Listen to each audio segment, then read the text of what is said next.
Hello everyone, welcome back to Kyra classes. This is my third lecture of human reproduction. In today's video, we will study gametogenesis in males and females. So video start करने से पहले अगर आप channel पे नए हैं तो please subscribe करें Kyra classes को. Thank you.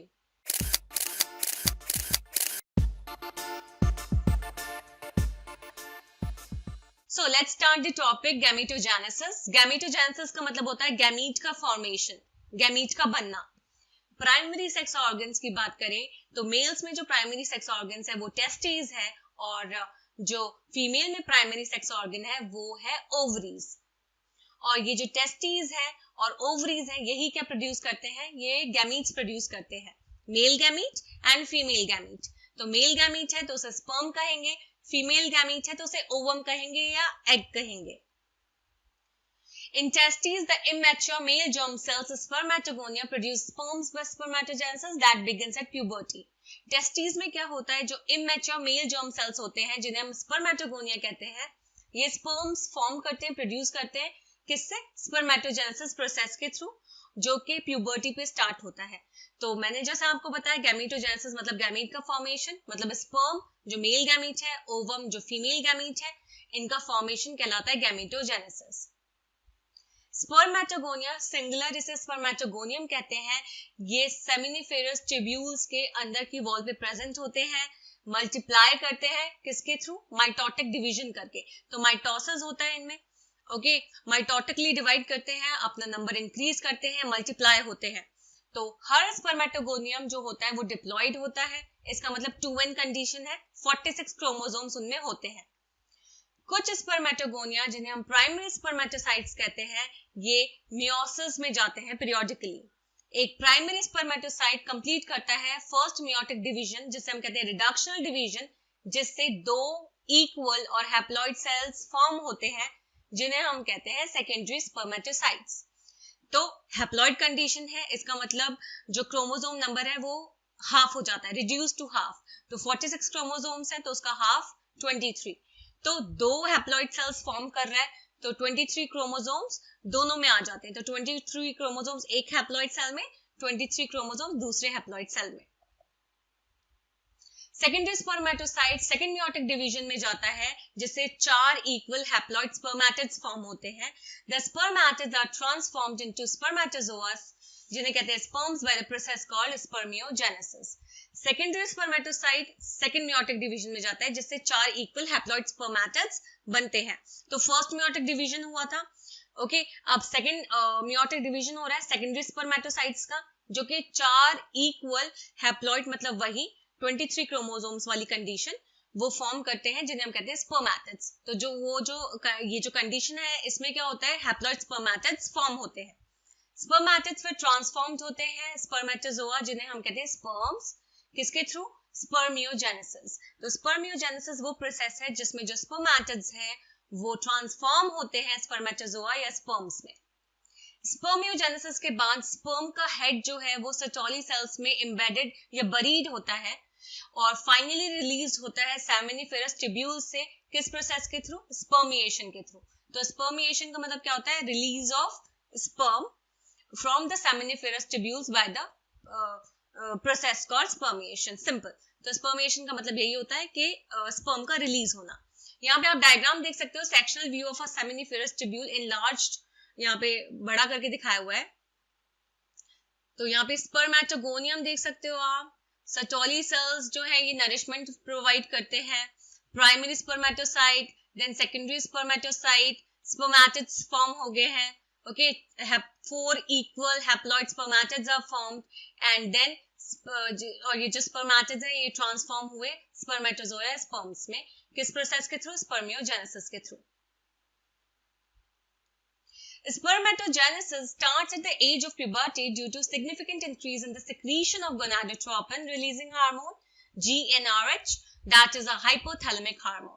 तो जो स्पर्मेटोजेनेसिस प्रोसेस है ये प्यूबर्टी की जब एज आती है तब स्टार्ट होता है, क्योंकि तब जो गोनाडोट्रोपिन रिलीजिंग हार्मोन है जिसका शॉर्ट फॉर्म है GnRH, उसका सिक्रीशन होता है काफी हाई लेवल पे.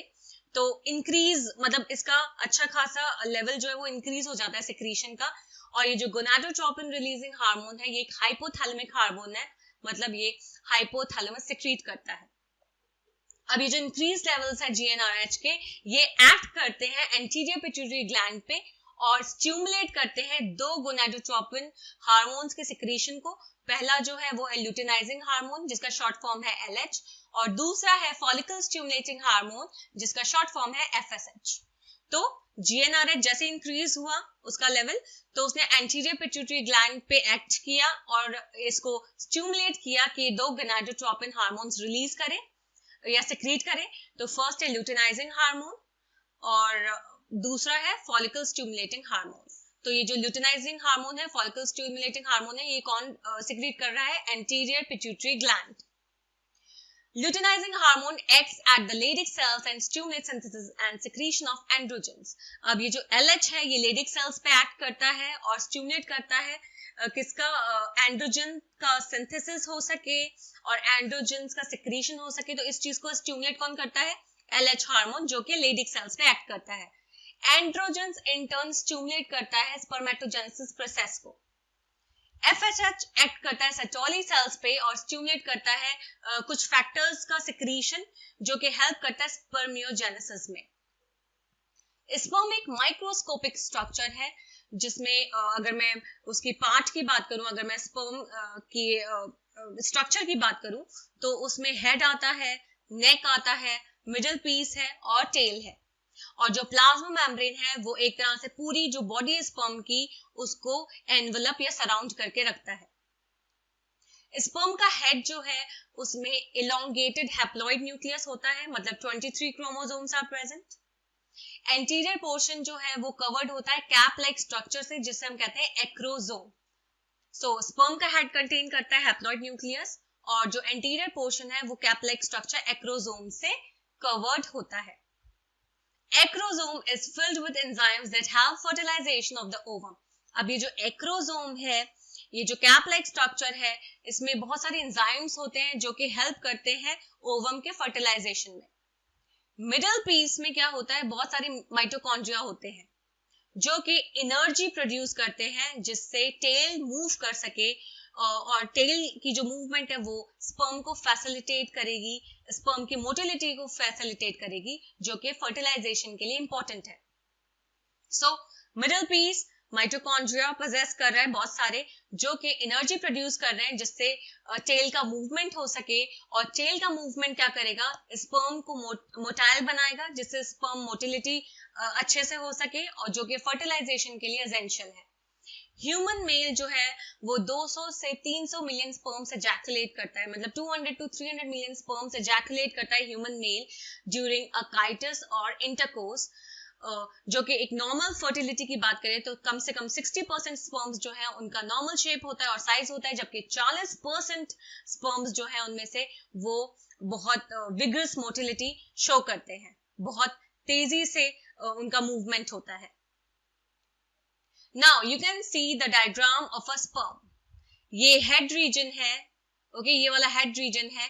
ये पूरी बॉडी जो है मैंने आपको बताया था is covered by the plasma membrane, as you can see here. This is the plasma membrane. ये कैप लाइक स्ट्रक्चर है, एंटीरियर पोर्शन को जो कवर करके रखा हुआ है ये एक्रोसोम है, कैप लाइक स्ट्रक्चर। न्यूक्लियस यहाँ पे आप देख सकते हो जिसमें क्रोमोसोमल मटेरियल होता है, जेनेटिक मटेरियल होता है, ओके। ये है नेक, ये है मिडिल पीस जिसमें बहुत सारे माइटोकॉन्ड्रिया दिखा रखे हैं जो एनर्जी सोर्स है स्विमिंग के लिए, मूव कराने के लिए, मोटिलिटी प्रोवाइड करने के लिए, और ये है जी टेल जिससे स्पर्म मूव करता है। तो माइटोकॉन्ड्रिया एनर्जी सोर्स है जिससे क्या कर सके? एनर्जी देता है जिससे स्पर्म जो है वो मोटाइल मतलब मोटाइल रहे, मूव कर सके। Sperms released from the seminiferous tubules are transported by the accessory ducts. Secretions of epididymis, vas deferens, seminal vesicle, and prostate are essential for maturation and motility of sperms. Sperm जब release होता है seminiferous tubule से तो वो transport होता है accessory duct से, और जो epididymis, vas deferens, seminal vesicle और प्रोस्टेट जो सिक्रीशंस देते हैं वो एसेंशियल होते हैं उसके मैचुरेशन के लिए और स्पर्म को मोटिलिटी प्रोवाइड करते हैं। सेमिनल प्लाज्मा स्पर्म के साथ जो सेमिनल प्लाज्मा है वो क्या बनाता है, वो फॉर्म करता है सीमेन. The functions of male sex accessory ducts and glands are maintained by the testicular hormone androgens. जो male sex accessory ducts के जो functions हैं और जो glands हैं वो maintained होते हैं testicular hormones के through, जिसे हम कहते हैं androgens. तो जो भी male sex के accessory ducts के functions हैं और glands के जो functions हैं वो कौन maintain करता है, वो testicular hormone androgen maintain करता है. और जो process है mature female gamete के form होने का उसे हम कहते हैं oogenesis, जो कि डिफरेंट होता है स्पर्मेटोजेनेसिस से. तो अब यहाँ पे स्टार्ट हो रही है बात फीमेल गैमीट फॉर्मेशन की, जिसे हम कहते हैं oogenesis. तो गैमीटोजेनेसिस इन फीमेल्स, इसमें क्या होता है, गैमीट्स जो फॉर्म होती है फीमेल्स में.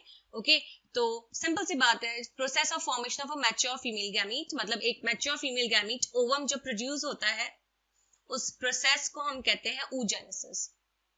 oogenesis इनिशिएट शुरू हो जाता है एम्ब्रियोनिक डेवलपमेंटल स्टेज के दौरान, जब बहुत सारे मिलियन गैमीट मदर सेल्स, जिन्हें हम oogonia कहते हैं, ये फॉर्म करते हैं हर फीटल ओवरी में.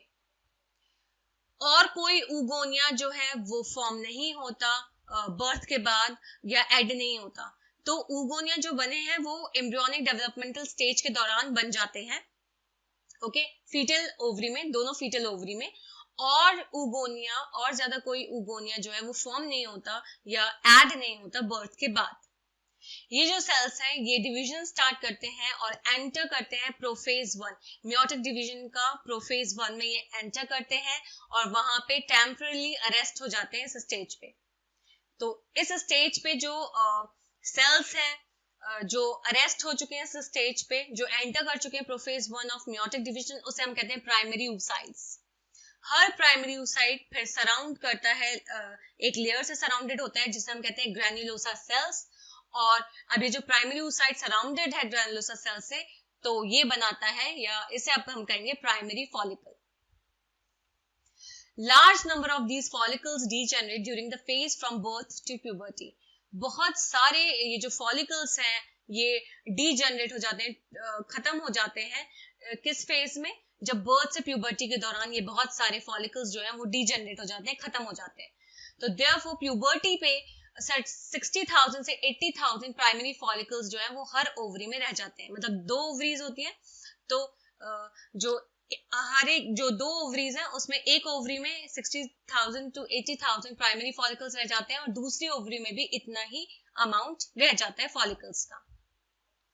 प्राइमरी फॉलिकल्स जो है वो सराउंडेड होती है बहुत सारी ग्रैन्युलोसा सेल्स की लेयर से और एक नया थीका, जिसे हम कहते हैं सेकेंडरी फॉलिकल्स. तो प्राइमरी फॉलिकल्स जब बहुत सारे ग्रैन्युलर सेल्स की लेयर से सराउंडेड होती हैं और एक नए थीके से सराउंडेड होती हैं, तो ये फॉर्म करते हैं, इन्हें हम कहते हैं secondary follicles.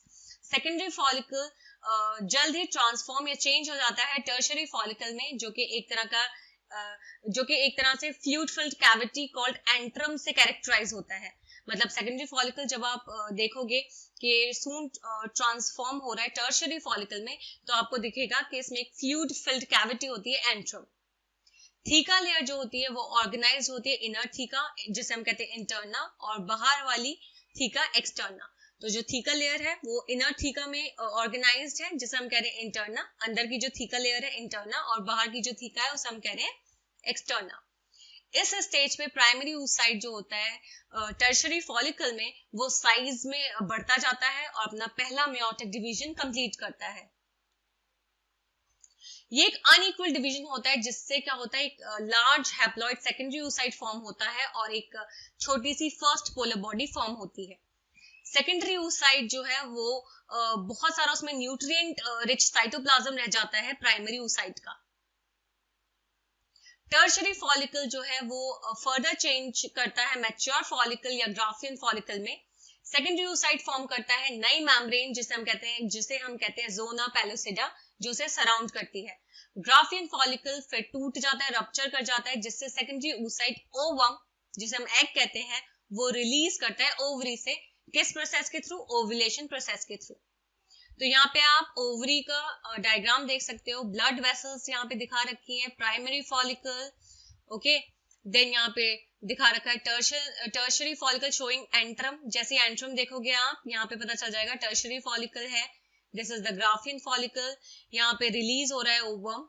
Okay, Graafian follicle जैसे रप्चर हुआ तो सेकेंडरी oocyte या ओवम जो है वो रिलीज हुआ ओवरी से, इसे हम कहते हैं ओव्यूलेशन, और ये है कॉर्पस ल्यूटियम। जल्दी से एक बार शॉर्ट में देख लेते हैं स्पर्मेटोजेनेसिस एंड oogenesis। स्पर्मेटोजेनेसिस ये वाला पोर्शन और oogenesis ये वाला पोर्शन। स्पर्मेटोजेनेसिस में सबसे पहले स्पर्मेटोगोनिया, माइटोसिस किया, माइटोसिस करने से फिर क्या हुआ, प्राइमरी स्पर्मेटोसाइट्स फॉर्म हुए। ये जो प्राइमरी स्पर्मेटोसाइट्स हैं इन्होंने फर्स्ट मियोटिक डिवीजन किया, जिसकी वजह से सेकेंडरी स्पर्मेटोसाइट्स फॉर्म हुए। अब ये secondary spermatocyte second meiotic division में गए, जिससे स्पर्मेटिड्स फॉर्म हुए और स्पर्मेटिड डिफरेंशिएट हुए, ट्रांसफॉर्म हुए स्पर्मेटोजोआ में। तो जो माइटोसिस जहां पे हो रहा है, यहाँ पे क्रोमोसोम्स का जो नंबर है वो है 46। ओके, एंड देन जैसे मियोसिस स्टार्ट हुआ तो ये रिड्यूस टू हाफ हो गया, मतलब 46 से 23 नंबर ऑफ क्रोमोसोम्स यहाँ पे रह गए। अब बात करते हैं oogenesis की। तो सबसे पहले oogonia, माइटोसिस डिफरेंशिएट हुआ, प्राइमरी oocyte फॉर्म हुआ। Primary oocyte first meiotic division में गया, जो कि कंप्लीट होता है प्रायर टू ओव्यूलेशन के रिगार्ड। फिर यहाँ पे बना सेकेंडरी oocyte, और सेकेंडरी oocyte ने क्या फॉर्म किया, ओवम। तो यहाँ पे आप देख सकते हो जब माइटोसिस की बात हुई थी तो 46 number of chromosomes are there, लेकिन जब मियोटिक डिवीजन की बात हुई तो 23 क्रोमोसोम्स ऑफ नंबर्स रह जाते हैं। तो ये था स्पर्मेटोजेनेसिस एंड oogenesis।